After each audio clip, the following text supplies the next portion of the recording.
Hello, everyone, and welcome to Conversation with Masters. I am Marius, and today I am with Tracy. She works with Cacao ceremonies, creates space where people reconnect with their energy, their soul, higher self. Tracy, I'm happy you are here today. Kia ora. Thank you so much, Marius. It's really, really good to be here. Tracy, can you introduce yourself in the way that feels most true to you, beyond the titles, of course, and all the roles? It's a tricky one because I think in some way I'm still figuring myself out. So on my journey, I discovered that the things that I spent my life fighting are actually gifts. I say it clearly for you all. Sorry, I'm just realize there's a light shining in on me that I'm trying to avoid, but maybe I'll just let it be. It's a message that too, I guess.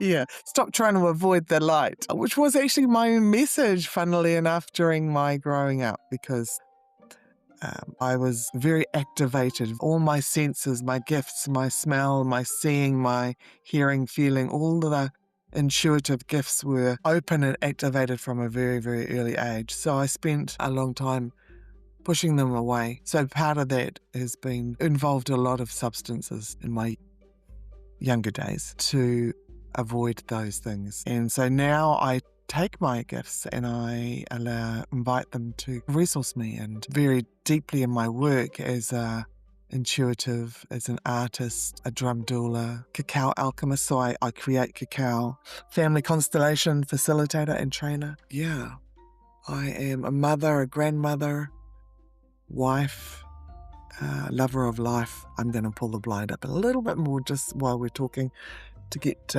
some more light on. Or shift the light maybe. There we go. I blocked it out, so we'll have this instead. Yeah. So Sorry. Add all the noise. no worries. How did Cacao find you? Oh, that's a good one, actually. I had a lot of people were talking about it, was starting to become a bit of a buzz. And I heard, go to a cacao ceremony. It's really cool. You get really high, and it's really cool. And you feel, and you do lots of things. And I'm like, don't really want to go there. I've done quite a few substances in my life. I don't want to get high. I'm just happy being where I am. And then 2021, I think it was. Yeah. The medical system said that I had a cancer in my thyroid. And I was like, okay, maybe I need to go a bit deeper. Maybe I'd like to know what's underneath that.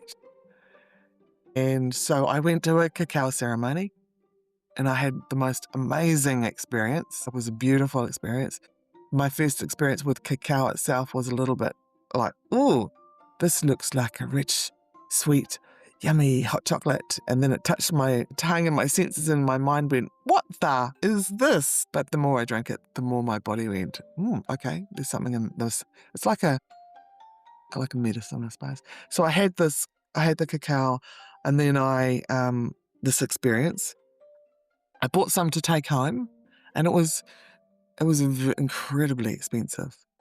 Like this little tiny block was nearly $100, and which was only going to last me a week if I drank it every day.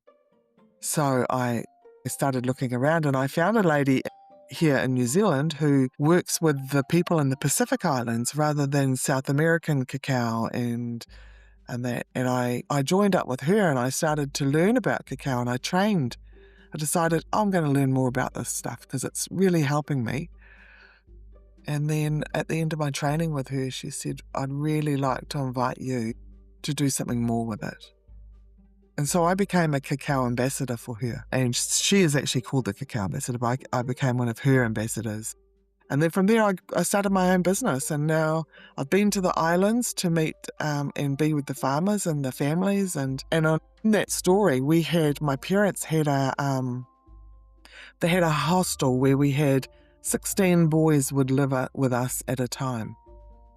And they came from the Pacific Islands, and often they were sent by their families. The villagers would save up to send one child to New Zealand so that they could be educated, or the churches would sponsor them through. My parents had this hostel, and we had lots of boys from the Solomon Islands, Vanuatu, Papua New Guinea, Fiji, all the different Pacific islands.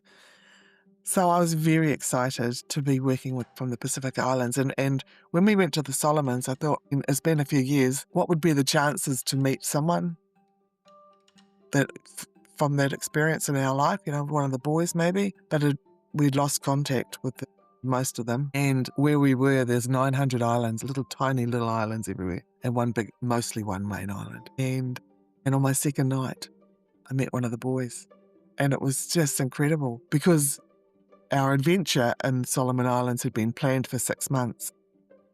The lady the owner, the Cacao ambassador that I was with, she had known of my story of the boys and the family, and that, but didn't know any links for me. But it turned out we went and spent 5 days in the jungle, and it turned out to be with the families of one of the boys that we looked after. So this full cycle, Cacao brought them back to us and me to them. So I got to meet their families, and so now it's a huge part of my life. Yeah, I call myself an alchemist because I weave vibration and sound frequencies, flower essences. I set up crystal grids. There's a few other things. I can't tell you all my secrets, but there's a few things that I do that changes the frequency. So I know that it comes in a good frequency, beautiful from the islanders and, and what they put into it, but I add to it to enhance it even more. So people say my So, cacao tastes different.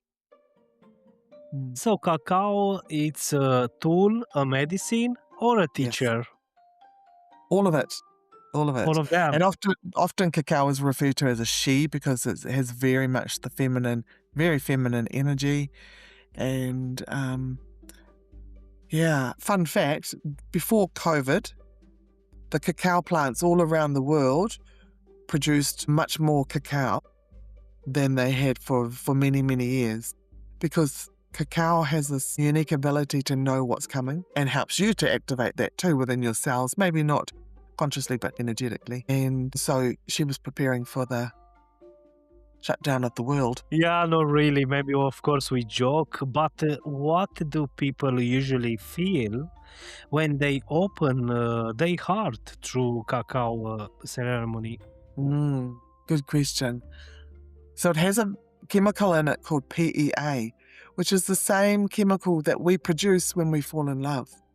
That soft, warm fuzzies, life feels good and your heart feels amazingly open. And that's why it's associated with love, Valentine's, the chocolate things.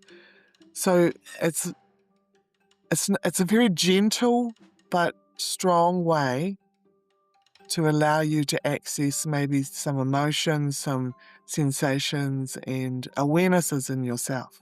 Yeah. It's an experience, if I understand right. Yeah. Wow, amazing. So you have to have it quite strong, as in 30 to 50 grams for a therapeutic dose to get that effect. And for most people, that's a little bit much to have daily. But if you're going to go into a practice with it, then you want to have that much. Otherwise, you just start off gently. Yeah. Do you think it's another plant like cacao who have the same benefits? Have you discovered maybe?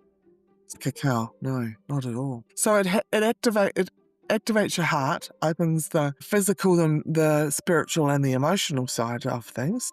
So it's actually really good for the physical pumping of the heart, as well as the emotional and the spiritual side of things that heart can hold. Often we shut down our heart, right, because of pain and trauma and stuff. And it activates the bliss and the joy neural pathways in your brain. So we have cannabinoid receptors. That's why when people smoke marijuana, they get that high, that activation in that. So when I had my first experience with it, I recognized some of that feeling, but without leaving, because when you smoke a marijuana, you do leave a bit of your body, and because you get high, and it was more of a euphoric feeling. It was more of an opening up rather than a getting high and getting out of my body. I felt that bliss, that bubbling, that joy, but it was euphoric, not uh, outside of myself. Yeah. So when we say higher self, what do you really mean to you? What does that mean to me? Well, I'm a big believer and understander of the multidimensional parts of myself. And the higher self is the part that is connected to all of oneness, to the creation of all things. And I don't see it's in me, but it's also it gets your humanness out of the way, you know? You can connect with your higher self a whole lot more. Yeah, my higher self, I guess some people think that there is something else that's guiding us, or someone else that's guiding us. I believe that the higher self is that connection to the divine, to God, whatever you want to call it. So, how, especially for the listeners, how can someone know they are connected to their higher self? Well, I would think that potentially may be different for all of us. How would they know? The whispers, the inner whispers, the The voice, maybe? intuitions, yeah, the voice. Especially for the men. Okay, the men's, we know, we feel different. Okay, so it's some different feelings there involved. I'd love to know how is it different for a man? What I experienced, yeah, was a voice. Stay connected in the dream, maybe in the morning when I wake up. So it was, hey, do that. I guess it's different for everyone, this experience. I've learned over the years, there's not to argue with it. It's like, because whenever I do, there's this whole push pull, this resistance. And when my human ego gets in the way, or my inner child, or whatever part of myself is thinking it knows better, but to trust that feeling. And it's like a muscle, isn't it? You have to really work it sometimes. It has saved my life many times, and particularly in my younger days when I was reckless and thrill seeker. Yeah, so what blocks people for feeling their own energy? Many things, but one of the things that I can share right now is when we experience trauma and there's been no resolve to that. And so we shut things down. We can be trained out of it by our family system, society, sometimes just to fit in. We choose to not step into that role in life and to trust in ourselves. So it's many different maybe things that blocks people, I guess, to feel Yeah, their. like some families have, my family had a story around mental illness. And so the year that I was born, my cousin, who was about 13 years older than me, roughly around the same time as I was born, she was diagnosed with schizophrenia. So the family went into this big spiral around mental health. And there were others in the family that dabbled in color healing and did other different modalities. But when my cousin had this, and it was life-changing, and they gave her electric shock treatment, and it was all in the times of, drug them up. They fried her, basically, would be how I would describe it. So as I started coming through, growing up, and talking about, oh, I can see someone, like there's a man there, and he said, blah, blah, blah, and nobody else could see this man. And then I would talk to the animals, and the animals would talk back to me, and different things. And so my family were just like, you have to be quiet. Don't tell anyone. People will think you're crazy and they'll put you in a mental institute. So that was the story that I grew up with. So that's why, on top of, I did have sexual trauma as well from a very early age, but was just trying to shove it down. So that's why I turned to the drugs and alcohol to block it out. I want to be normal. I want to fit in with everybody else. There are many different ways, right? And sometimes it's just about belonging, trying to belong and not. Belonging to family system, right? Or community, or Okay. your peers, your friends. Yeah, one of my daughters, she was very intuitive and very loved what I did. She got to a certain age and then she realized This was my experience of witnessing her witness this. She got to a certain age when she realized her friends, mothers and fathers didn't do the things that I did. And she was at that very vulnerable age. And so she really stepped away from believing and understanding yeah, because she wanted to fit in with her friends. I understand that. So we can say intuition is the same as higher self, maybe? I think it's a pathway to your higher self, absolutely. Yeah. And it's not always a direct pathway, if that makes sense. So for me, I understand it that I work with my guides, my angels, my ancestors, and uh, because I would hear so much and see so much that sometimes I didn't believe that it was real. I had that story running in the background about mental illness. So I thought, I'm imagining this, just block it out, shut it down, shut it down. And so I ended up, when I decided to go on my path and do what I was created to do here, bring through my gifts, I said to my guides and angels that it was their job to keep me in my frequency, to help me stay in the frequency. I have my part in that as well. But I needed their support to do this. Because, they're there to guide us and support us, and they really want to be able to help. So part of that was that I could stay on my frequency, my channel, without picking up everybody else's stuff, which was overwhelming, right?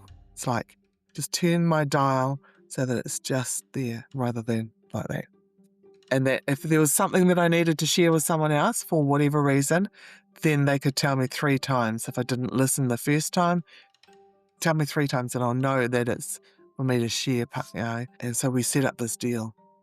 And that works really well for me. I did test it out once unconsciously and ended up with a parking fine because they did tell me to move my car 3 times and 3 times I ignored them. Yeah, that's been the best thing I ever did was setting up an agreement with them. And you don't have to know what your guides look like or who they are, because my experience has been sometimes they show up in ways, if you're like me and you can see, sometimes they show up in ways that you least expect. Like once I had a guy that showed up looking like Abraham Lincoln. Yeah, And I was like, they have yeah, different forms and different forms. And I'm like, you're not Abraham Lincoln. I know you're not Abraham Lincoln. Why are you? And he goes, oh, I just thought you might like to feel a bit cleverer. And I was like, oh, well, that's good. That feels good. Yep, okay. Another time I had one that showed up, that there was a bear that kept showing up for me. Oh, I did not want a bear in my energy field because there's a little bit of, we don't have bears in New Zealand. So it was like, and then really needed to have this fierce bear energy, but to stay strong. And I really felt this, it was a female bear. I felt her come in and be part with me. And then I was like, thank you. Thank you for that bear energy. I really need that. So I really feel like your guides and angels show up in many different ways and forms. yeah, for me personally, it was a woman who, yeah, I don't know. I see always in the last 2 3 years maybe a blonde woman. She want to joke always, something like that. But of course, it's different experience for everyone, I guess.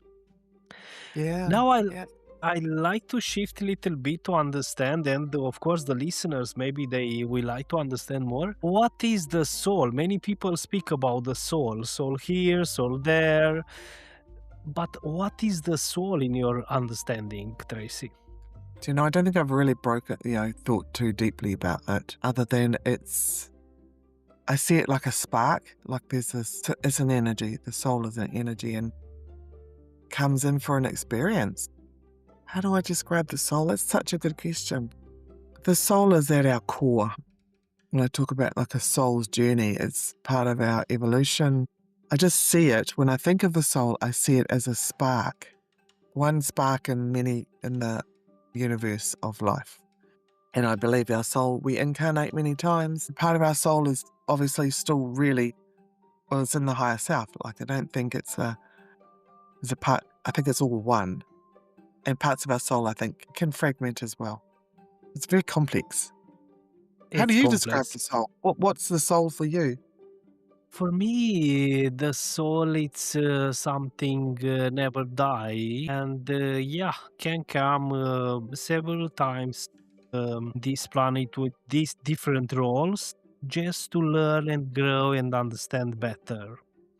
When you stop to learn and grow, maybe it's not your place here. So it's finished, the come and go maybe to understand better. If I understand that now in my 40s.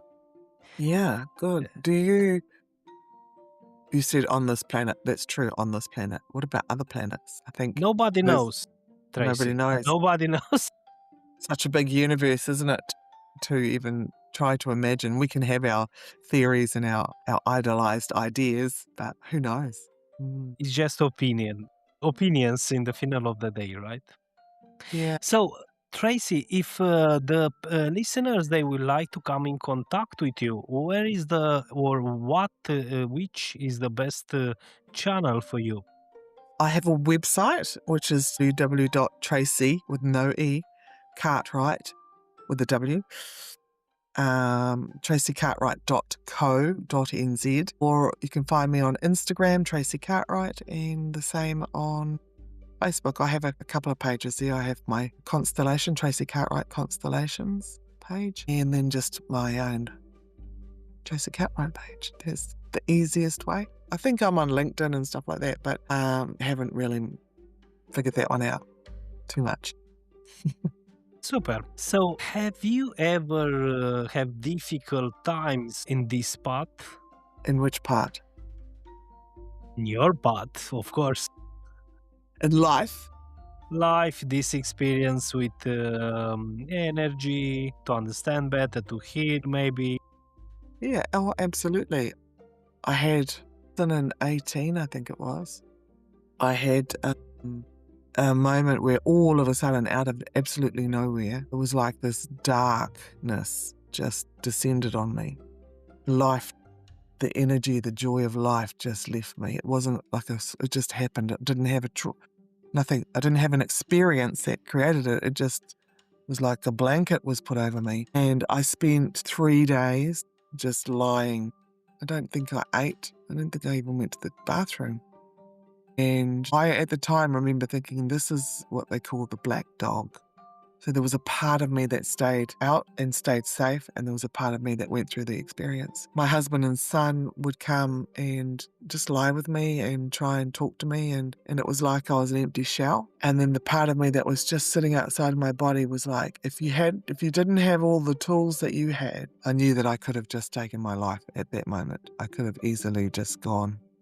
And then I was having the conversation where I needed to have this experience to understand the depths of the people that come to me in this level for this part of it. Because I had a lot of experience in other traumatic things. Yeah, it didn't matter who or what it was. And there was nothing that was, and then slowly over the next 48 hours, so there was 3 days of that and then 2 days of coming out the other side of it. Till I felt like recognizing that that was an experience. Yes, if I didn't have the tools, I may have taken that further and may not have been here. And I'm grateful for that as well, to have a deeper understanding. It wasn't the first time I had felt suicidal in my trauma and when the world was spinning around me when I was much younger. I had felt it, but that was because I was trying to avoid, whereas this came in a very different way. It came to teach me. Yeah, just to awakening moment, shift. Yeah, yeah, yeah. Did that answer your question? I guess so. Was some answering, I guess. I don't know. Yeah, yeah, So, yeah. what part of your ego has to be more soft after Mm. all these years?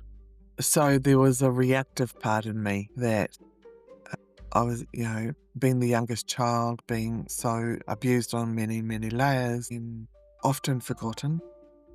So there, I became quite a reactive person, which I always fought with in myself as well, because I didn't want to be that person. So finding peace with that part of myself, compassion and peace, and that part of my ego doesn't. It's there when I need it, when I need it. But otherwise, yeah, that would be my probably. And I guess, and another side of the ego would be also the wanting to hide part of the ego as well.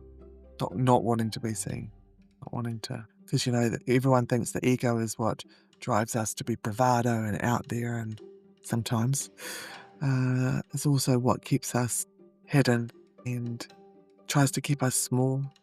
So, Tracy, if you have a message for the world, what will be? Love yourself as you are. Be kind to yourself. You might be different, and that's okay. Take it and run with it. It's your superpower. Would be what I would say.